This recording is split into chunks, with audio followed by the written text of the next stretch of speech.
أعوذ بالله من الشيطان الرجيم سورة حامیم السجدہ آیت نمبر 33 بسم اللہ الرحمن الرحیم ومن احسن قولا ممن دعا إلى اللہ، اور بات کے اعتبار سے اس سے اچھا کون ہے جو اللہ کی طرف بلائے، وعمل صالحا اور نیک عمل کرے، وقال اننی من المسلمین اور کہے کہ بلا شبہ میں مسلمانوں میں سے ہوں، فرما برداروں میں سے ہوں، ولا تستوی الحسنۃ ولا السیئۃ اور نہ نیکی برابر ہوتی ہے نہ برائی،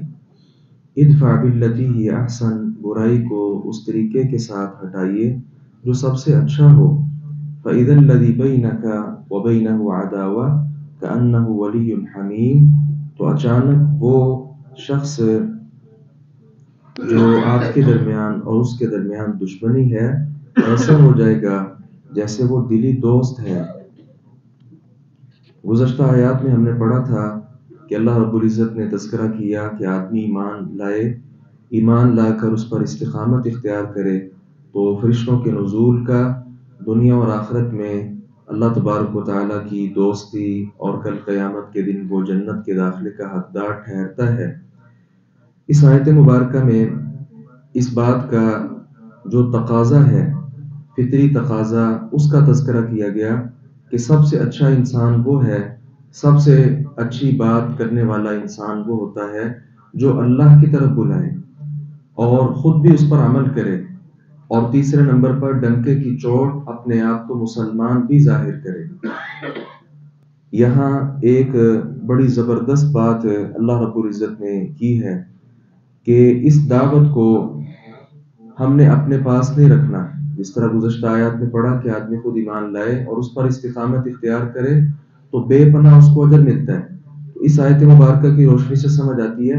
کہ انسان کو یہ دعوت بھی اپنے آپ تک نہیں رکھنی چاہیے، بلکہ 3 طرح کے کردار ادا کرنے چاہیے۔ سب سے پہلا کردار کیا ہونا چاہیے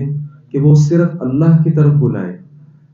اپنی ذات کی طرف نہیں، کسی قوم قبیلے کی طرف نہیں، کسی جماعت کی طرف نہیں، کسی نسل کی طرف نہیں، اس کی دعوت ہونی چاہیے صرف اللہ کی طرف۔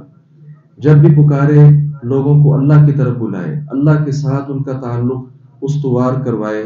قرآن پاک میں اس کی اور بھی کئی آیات موجود ہیں۔ اسی طرح صحیح مسلم میں رسول اللہ صلی اللہ علیہ وسلم کا ارشاد گرامی موجود ہے، من دعا الی ھدی کان له من الاجر مثل اجور من تبعه لا ينقص ذلك من اجورهم شیئا، جو شخص ہدایت کی کسی بات کی طرف دعوت دے اس کے لیے ان لوگوں کے اجروں جیسا اجر ہوگا جو اس کی پیروی کرتے رہیں گے، اور لا ينقص ذلك من اجورهم شیئا، یہ ان کے اجروں میں کوئی کمی نہیں کرے گا بلکہ پورے کا پورا اجر اس انسان کو دیا جائے گا۔ اسی طرح پھر آپ صلی اللہ علیہ وسلم نے آگے فرمایا ومن دعا الی ضلالہ، اور جو کسی کو گمراہی کی طرف بلائے گا،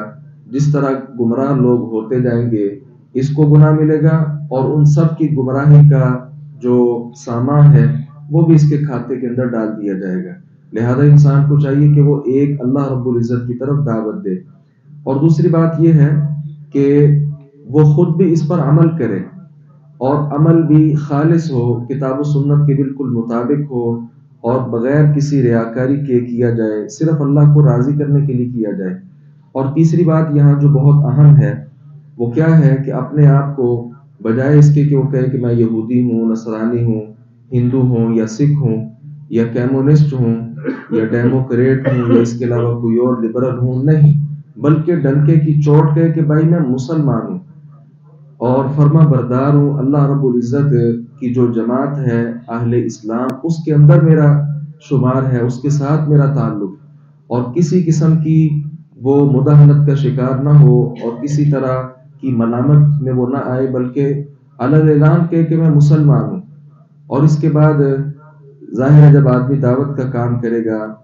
نیکی اور برائی دونوں ایک تو نہیں ہو سکتی، نیکی کا مقام اور ہے اور بدی کا جو درجہ ہے وہ اور ہے۔ اس صورت میں جب بھی دعوت کا کام کیا جائے تو اچھے انداز کے ساتھ، خوبصورت انداز کے ساتھ جو بری بات ہے اس کا رد کرنا چاہیے، اور اس رد کے ساتھ کیا ہوگا، جس کے اندر برا نظریہ پایا جاتا ہے، اچھے انداز کے ساتھ جب اس کی بات کی اصلاح کی جائے گی تو وہ انشاءاللہ نہ صرف یہ کہ آپ کی بات کو قبول کرے گا بلکہ وہ آپ کا جگری دوست بھی بن جائے گا۔ اور یہی بات ہے کہ نبی مکرم صلی اللہ علیہ وسلم کی دعوت ہم دیکھ لیں، یہ سارے لوگ آپ کے دشمن ہی ہو گئے تھے جب آپ نے اس بات کی دعوت کا یعنی آغاز کیا تھا، لیکن چونکہ آپ کی دعوت خالص تھی، آپ اپنے آپ کو مسلمان کہتے تھے، اور اچھے انداز کے ساتھ جو کفریہ عقائد تھے آپ ان کی تردید فرماتے تھے، تو دیکھیں کس طرح لاکھوں کی تعداد میں صحابہ کرام آپ صلی اللہ علیہ وسلم کی جان کے جو ہے نا وہ محافظ بن گئے۔ اور یہی آج بھی اس دعوت کی ہم سب کو ضرورت ہے کہ ہم یہ دعوت جو ہم تک پہنچی ہے اس کو آگے منتقل کرتے رہیں۔ اللہ تعالیٰ سے دعا ہے باری تعالیٰ حق بات کو سمجھنے اور اس پر عمل پیرا ہونے کی توفیق عطا فرمائے۔